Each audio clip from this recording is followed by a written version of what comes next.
Yeah, 1%. So these are the 3 quotes that I'm going to be selecting for the impromptu speech. So here's the first quote. Mirror's going to be reversed, so second one and the third one. And so I'm just going to fold them up and then put them into the container. Okay.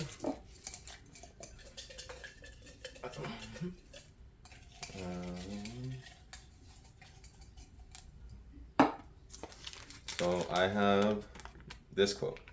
It's going to be a quote by Plato. So let's start. I don't have any note cards, but I just wrote down the outline. So throughout all of history, we have seen how there's been stories of great men with great power. We've seen it from all the empires that have risen up. You know, the beginning point of Western civilization starts with someone called Julius Caesar. We all know who Caesar is. The Roman republics changed from the republic into the empire because of, you know, Caesar's whole machinations, and he made himself dictator. But of course, what happened is with Caesar, he ended up becoming corrupt, and he ended up being killed by his own men that were faithful to him for his entire life, through all the wars that he fought, through his time in the Senate, everything as he became consul, and then they ended up killing him. So this quote comes from Plato, and it says, "The measure of a man is what he does with power." So Plato, as we all know, is probably the most preeminent philosopher of Western civilization.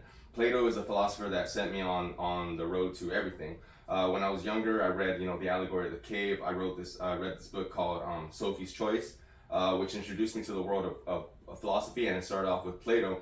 Every philosophy student starts off with The Allegory of the Cave. So this quote is something that I absolutely agree with, because it's something that we've seen time and time and time again throughout all of history, where the measure of a man is what he does with power, and history judges those men as great when they have good, you know, when they've done something to, even with the amount of power that they've held.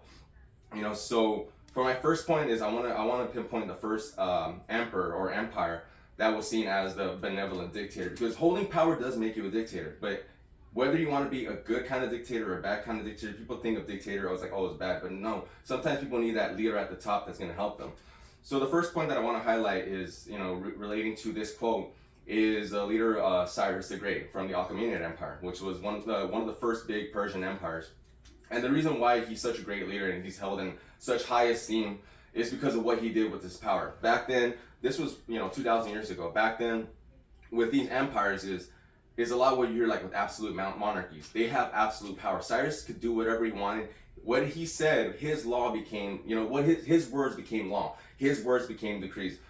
But throughout history, we judge Cyrus as a great man, because in his empire, even though he had absolute power, he respected everybody. His empire was the first sort of absolutely multicultural, multi-ethnic sort of empire that gave everyone, you know, sort of equal rights. He was a Persian Zoroastrian, but he didn't impose his religion on all the other peoples of his empire. Everyone was free to practice what they wanted to practice. People were free to have their cultures and customs. 2,000 years later, out of all the emperors that have lived, Cyrus the Great is still one of the ones that is talked about to this day. You know, and so for my second point, I want to go a little bit more sort of, you know, modernized. And it's the country that I want to talk about is, you know, an ex-country, Yugoslavia. And one of the leaders the only leader that they had really that was good was named Joseph Tito.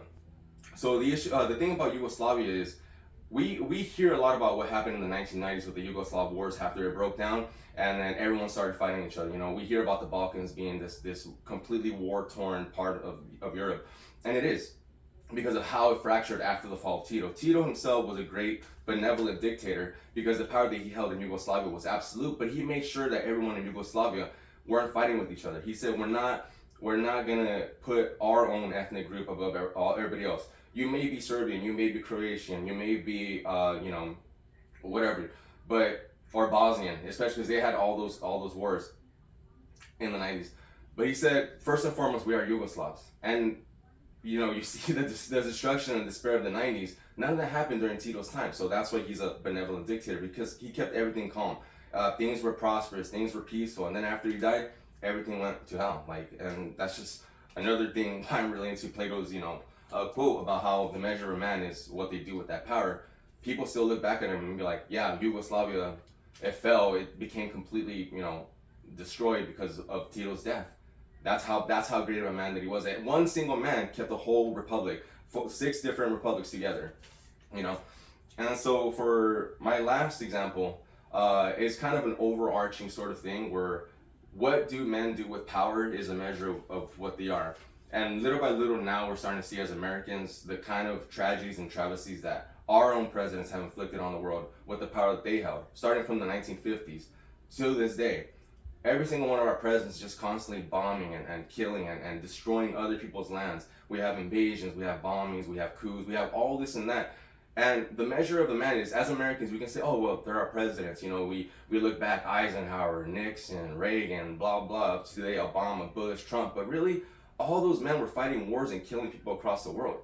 And so the measure of that man is, as Americans, we see it through our own lens as Americans. Like, okay, yeah, they're our presidents. We did all these things. We're such a powerhouse. Look at the 8 billion other people in the world and what they think of our country. Because the measure of those men is also a measure, it reflects back on us. And what does that say to people? You have the World Cup going on right now. People boo the American anthem because of everything that we've done, So I feel like Plato's quote is correct in saying that the measure of a man's, power and the power they hold really is, reflective on them. So in conclusion, I just kind of want to, restate the quote itself. So the measure of a man is what he does with power. Again, I agree with that. Once you hold power, is people look to you for something. They want you to be their leader. They may be weak, they may be inferior, whatever you want to say, but a good leader, a good man with power helps the people. Even though he knows he's superior, he helps them. That's what these leaders in the past, like Cyrus and Tito, that's what they did. They led their people, their entire empires, their republic, whatever you want to call it, they led it to prosperity and peace, And yeah, so those were my 3 examples. Again, Cyrus the Great, Tito, and our own presidents.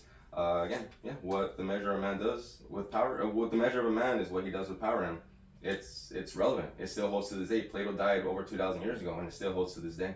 So yeah, thank you.